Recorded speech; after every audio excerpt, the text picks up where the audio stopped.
ECSI fans, you want to revolutionize your sports investing habits? Allow me to tell you about WagerWire. WagerWire is an app that helps you become a superior bettor by allowing you to sync all your sports books and track all your bets in one place. See your current action, your betting history, and stats. You could also sign up for sports books and collect bonus offers. Follow them at WagerWire on X, as it's the best account on the platform. Head to App Store or Play Store now and search WagerWire and download the app.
Good morning, sports fans from all around the globe. I am the host, Jeff Dawson, East Coast Sports Investors, and it's that time of the week for Tea Time Wagers. Good friend and colleague, Mr. Brady Kannon. Go follow him, of course, at Las Vegas Golfer and the Sports Grid.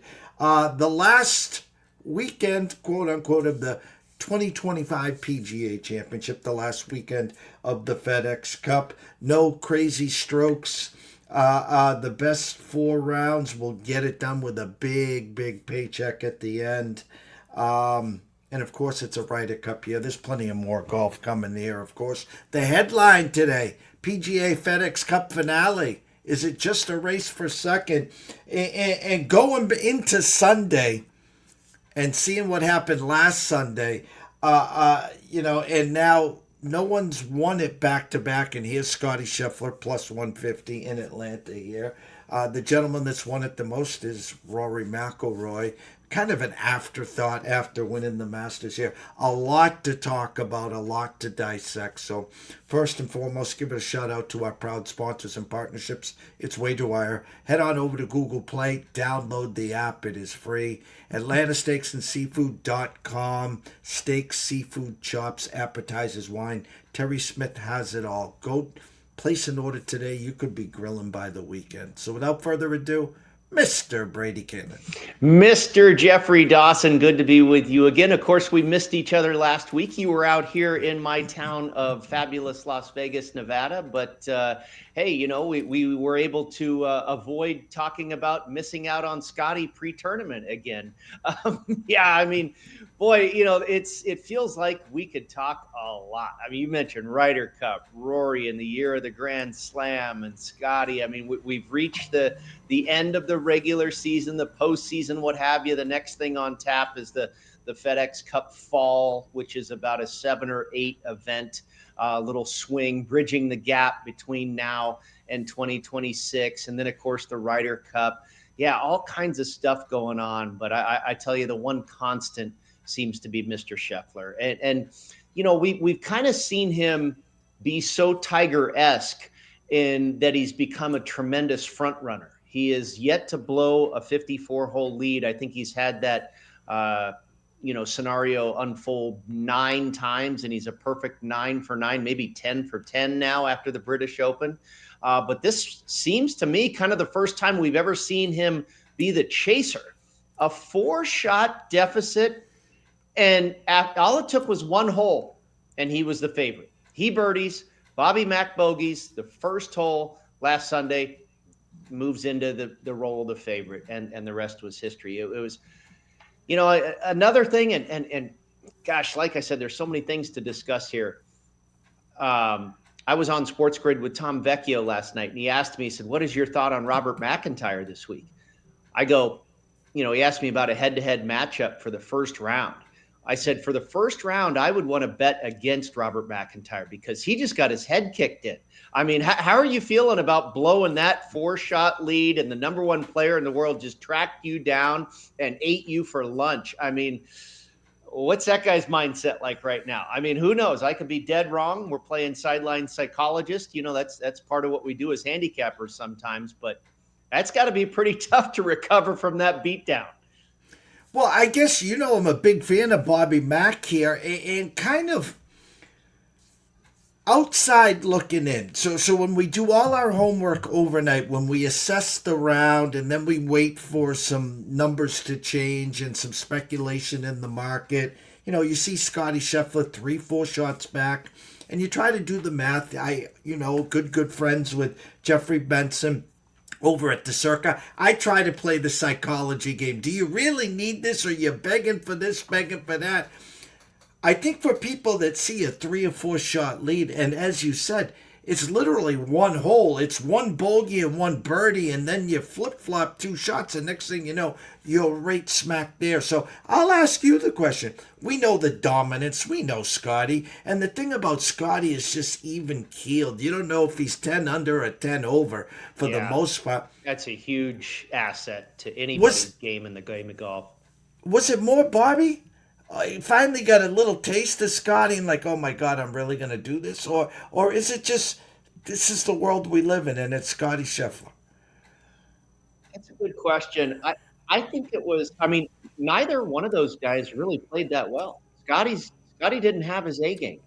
If you looked at his strokes gained approach, he was, I mean, I think to begin the round, he was like 18th in that field going in. And remember, this is only 48 players. It was 49, and we had Daniel Berger withdraw. So, if you're 18th or so, I think at one point he might have been 12th. But he, typically for strokes gained approach, you're talking about the best ball striker in the world. He's usually top 5, if not number 1. Number 1 was actually McIntyre. Throughout the week, McIntyre was number 1 in approach and number 1 in putting. And you hate to be on that, far up the spectrum with the putter because it's going to come back and regress at some point. But it kind of all unraveled for McIntyre on Sunday. But Scotty didn't, like I say, he didn't have his A game either. I mean, you may have seen it. He missed about a 2.5-foot putt. He missed an 8-foot putt he made a lot of mistakes, but he just made less than McIntyre. And we've seen Tiger do that too. Tiger's won tournaments with his B game or without his A game, as he used to like to say. The East Lake here, 30 golfers in all, and I'm going to pull up some odds here. Again, Scotty plus 150, Rory plus 800, Fleetwood plus 1,400, Oberg plus 1,800, and again, only 30, Henley. There's 2 names that I'm rooting for. And if I asked you what, other than Rory winning the Masters and Scotty being Scotty, there was one name that caught my eye this year, and he battled Rory. He battled Scotty. And I tell you what, if I had one choice and one winner, who would I want to see win this weekend? It's JJ Spaun. I just love everything about him, and he just came out of nowhere, and he can putt the lights out, and his demeanor, and I think he's obviously made a name for himself, going to be a part of the Ryder Cup. But if there was one guy, and I never would have said this in my bingo card, that's the one guy that I would love to see win it this week. I'm with you. I thought you were going to say Tommy Fleetwood, who's been... That was my second one. Yeah. I mean, I've always liked Tommy. I think everybody has. He's such a cheerful guy, a positive guy, and kind of that hard luck, bridesmaid, but absolutely world-class player who has won many times around the world, just has never done it on the PGA Tour. And so he's easy to root for, and he's had a phenomenal year.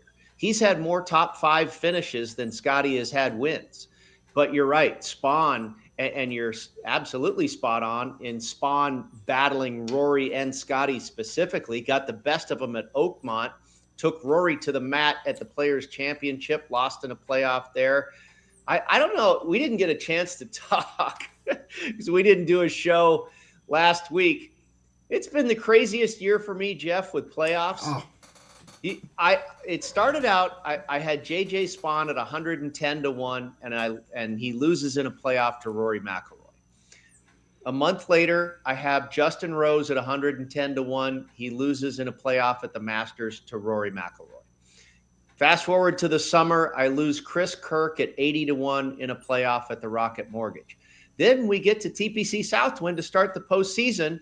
Rory's not in the field. Well, guess who ends up in a playoff? Spawn and Rose, two guys and of course I lose that one too. Oh my goodness, it's been crazy, but yeah, no, I'm with you. JJ Spawn, he was always kind of that, maybe kind of a Chris Kirkish type of guy, kind of back in the weeds a little bit, that you always might find at 80 or 100-1, that maybe had a shot to make some noise, maybe a top 20 finish. This has obviously been a career year for him. And I was looking at data golf. The OWGR is obviously skewed at this point because the live players aren't involved.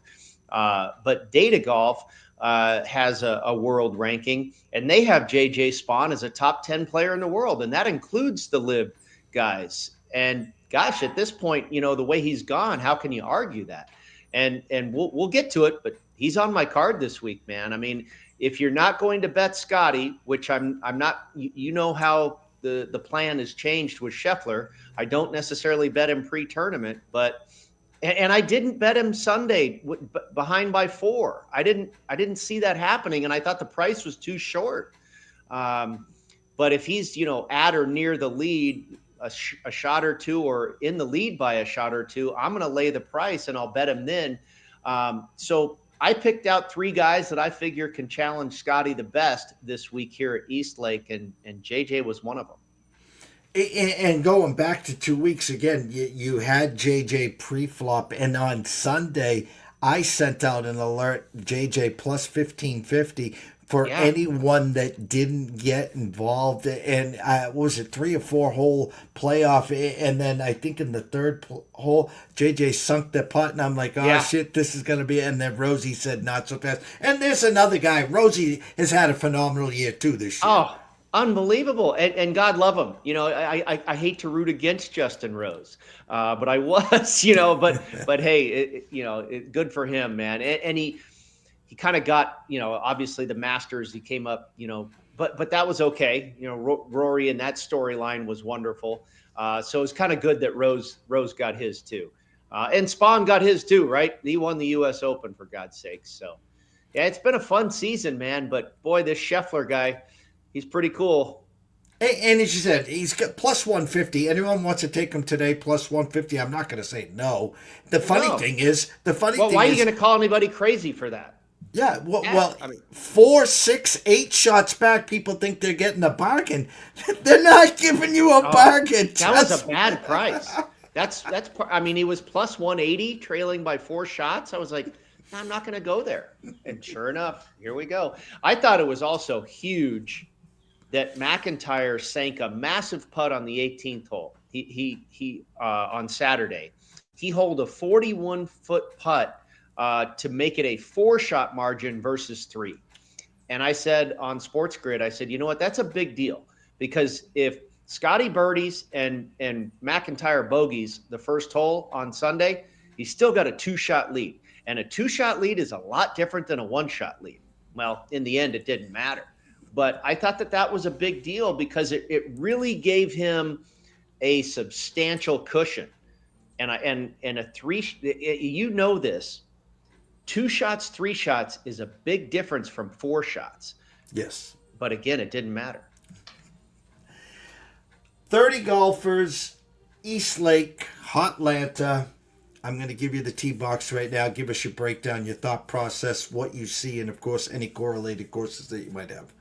Yeah, Hotlanta is right. The temperatures are supposed to be in like the low to mid 80s, but the humidity as well, like low to mid 70s. So pretty toasty down there. We were in the 90s in Memphis with less humidity. I don't know which is worse, but I mean, it's August in the South, and it's going to be steamy, I'm sure. But these guys are used to that.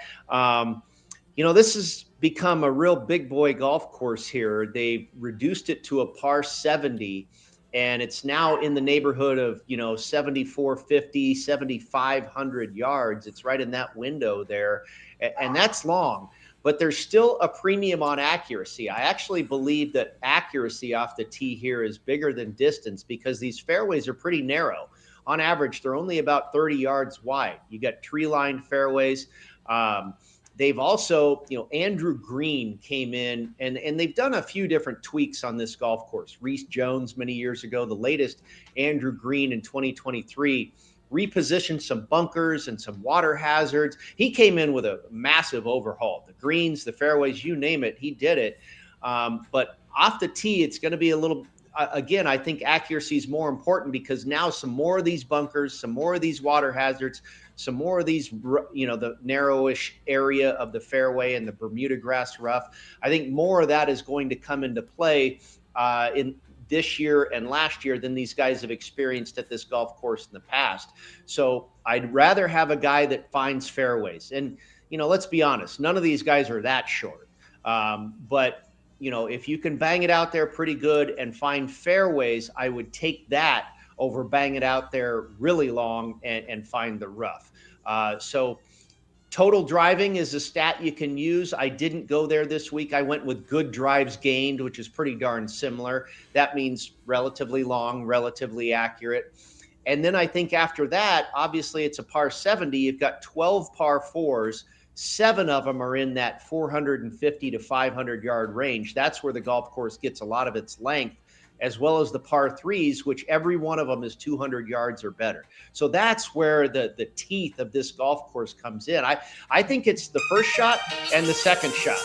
The first shot, you got to get off the tee and find the fairway. In the second shot, it's typically going to be a pretty long iron, and you got to hit greens in regulation. And that's where I think the golf tournament begins. Then you find the hot putter and this and that and the other. But I think you have to be really good tee to green, strokes gained, tee to green, good drives gained, par 4 scoring. That was kind of the crux of my handicap this week, or the emphasized skill sets anyway. And as far as the correlated courses, we've seen a lot of crossover with Sedgefield. And I don't know if the layouts are really similar, but the designer is Donald Ross, where they play the Wyndham Championship. We've seen a lot of the same names win or do very, very well at both golf courses, and also very similar with TPC Sawgrass, where they play the Players, and then also TPC Southwind, where we were just a couple of weeks ago for the FedEx St. Jude in Memphis. And then another one that we last saw in 2024 when Xander Schauffele won, Royal Troon, home of the British Open. If you look at that leaderboard there's a lot of guys that have done very well at Eastlake, and it is kind of a more accuracy rather than distance type test. So those were the 4 courses I used for the corollaries. All right, and we'll leave you at the opening tee box, your outright winners. Well, I mentioned, kind of our lovable loser, Tommy Fleetwood. I'm going to go with him. And again, Scotty, no surprise. I think he comes at anybody that crunches the stats. He's going to come out on top of your board, and probably has for 90% of the last 2 years. Every tournament he's in, he's probably the guy that sits at the top of your number crunch, and it certainly has been for me. But again, the routine with Scotty. So I went pretty much immediately down the board after him. And Fleetwood is a guy that basically comes up second in my numbers. And we talked about it. He's finished top 5 6 times this year. He's been, you could argue it's the best season he's ever had, barring, and I don't think he won back in January overseas. Maybe that was last year. But I think it's maybe the best season he's ever had. And it didn't include a win. He's basically I mentioned all these stats that I'm looking at this week. He's basically top 5 in this field for everyone that I looked at. And, can you talked about JJ Spawn. Could you have a better storyline than finally it all coming together for Tommy at the end of the year and the FedEx Cup and everything? We don't like to bet on narratives and storylines and that stuff, but boy, that would be awful cool. And poetic justice for this guy that's, come up that close or that short so many times, seemingly. I don't think he blew the last one at Southwind. He blew it at the Travelers. I don't think he blew the last one. Spawn and Rose came back and took that one from him. But, this guy's one way or another has been, found a way to have the winner's circle elude him on American soil. And I think he's as good as anybody, if not better than anybody in this field to challenge Scotty. And we'll see if he can do it again. He's accurate off the tee, the long irons. There's really not a weakness in his game. And that's why he is Tommy Fleetwood, and that's why he is so good. We'll just see if he can hang on mentally down the stretch. Hopefully he's in that position.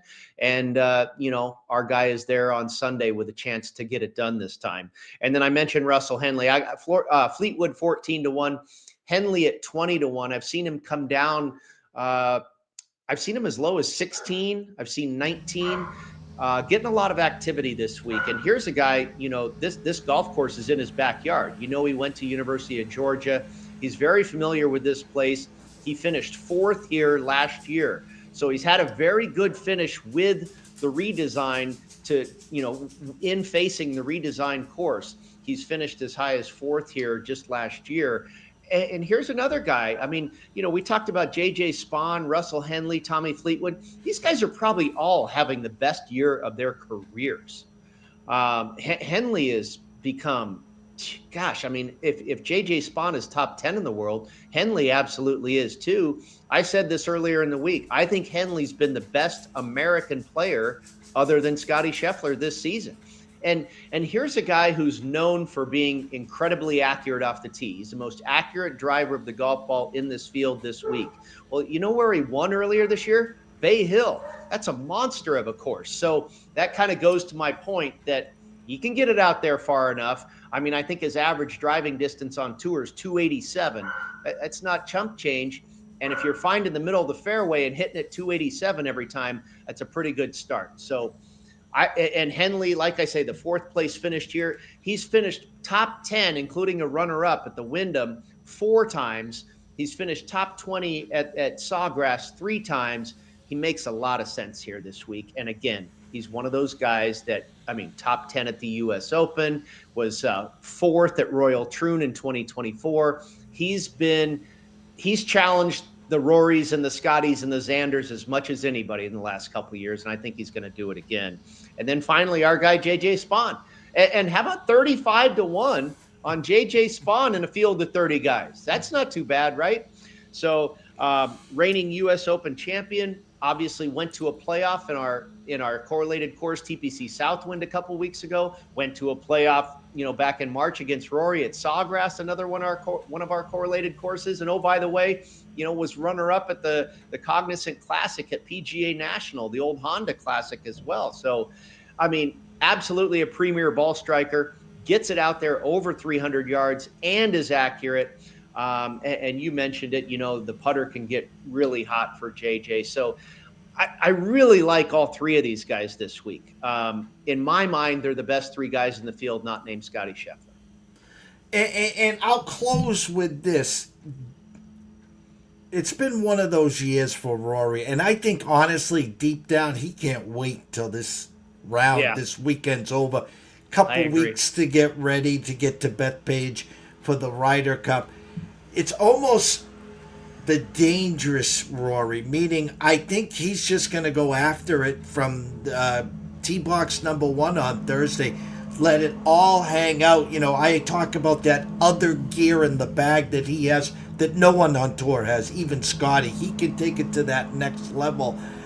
I think Rory is dangerous, meaning, listen, he could be 10 shots back or he could be 6 shots up. Yeah, I don't disagree with you. And one of the sharpest guys that I know in the entire golf betting world likes Rory this week. And, I'm not going to argue with him. And I think what you're saying, again, we're trying to play a little bit sideline psychologist here. What's his mentality coming in? And it certainly could be go for broke. We know he's been very successful at this golf course before. He's won here 3 times. I just wonder if he could get a little bit loose with the driver, with that mentality, because we know I think we know he is not laser focused at this point. And you talked about it. He's ready to get onto the Ryder Cup. So it'll be interesting to see if it plays out positively for him or negatively. I didn't want to do the guesswork there, and so I stayed away. Obviously, he's number 2 on the odds board at around 8 or 9 to 1. I went with the next guys in Fleetwood and Henley and Spawn, pretty much the very next guys on the board. Your top 5 and top 10 finishes? Yeah, I thought these were pretty good prices too. God bless Scotty. You bet him on the final round, and you pretty much have a guaranteed winner. And pre-flop, he gives you tremendous prices on everybody else. So yeah, Fleetwood 14 to 1, Henley 20 to 1, Spawn 35, and then Tommy Fleetwood for a top 5 finish, which, like I say, he's done 6 times this year, including the last 2 weeks in a row. Plus 150 for a top 5 finish. I thought that was extremely feasible. Again, there's only 30 guys in the field. I think he's going to be right there. JJ Spawn and Russell Henley, I bet for top 10. Spawn, I got plus money at plus 110. And I laid a price with Henley. I could have gotten around, I want to say plus 225 for a top 5 on Henley. But instead, I went minus 120 on a top 10. I'm okay with that price. I figure Russell Henley for a top 10 feels like a really good bet to me, and I don't mind minus 120. So top 10s with Henley and Spawn, top 5 with Fleetwood. I feel I've got a good shot for a winner this week, and I really love those finish position bets as well. Well, I can't wait again. Here it is. I wish they'd call me again. I would love to see the top 30. Let's say the top 4 get maybe 2 rounds off. The top the 5 to 8 get 1 round off, and just have a match play Thursday, Friday, Saturday, Sunday. Have it. Whoever's got I think it would be great for TV. I think it would be a hell of a, they got rid of the stroke play, Brady, but I think that match play to end the year would be something special. It really would. And even if it's just the top 30 and the, let's say the top 8 guys get a bye or something like that. And that's really what the TV networks like to guard against with match play is you run the risk of, getting a Chris Kirk versus Akshay Bhatia in the final on Sunday and nobody watches, right?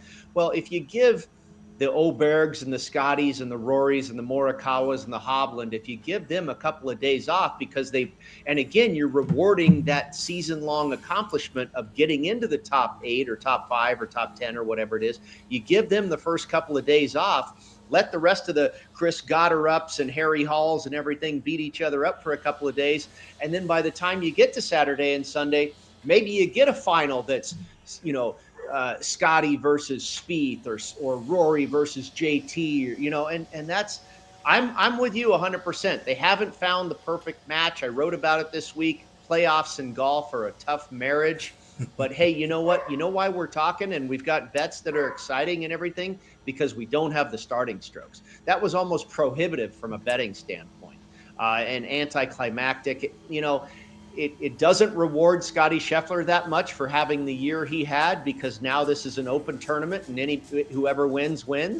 But hey, it's more fun to talk about, more fun to bet on, and we'll see where we get in the next couple years. Again, I'm with you. I hope one day. It feels to me like that would be the best formula we can think of is a match play finale to kind of be the Super Bowl, the grand finale of the PGA Tour season.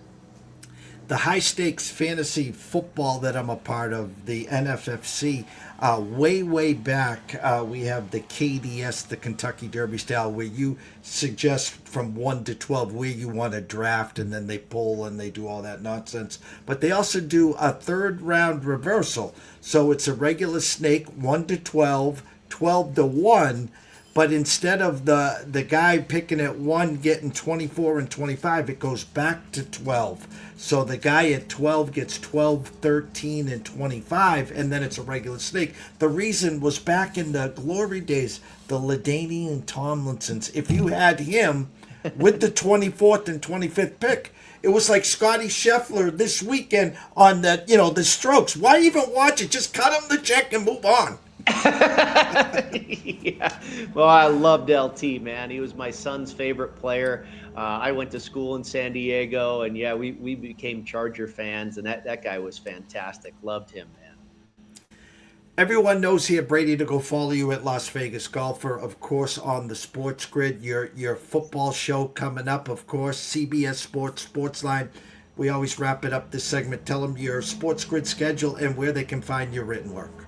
Yeah, be on the grid probably a couple times later today, coming up at 12:50 Eastern Time, 9:50 Pacific, and then again probably around 4:30 Pacific, 7:30 p.m. Eastern Time.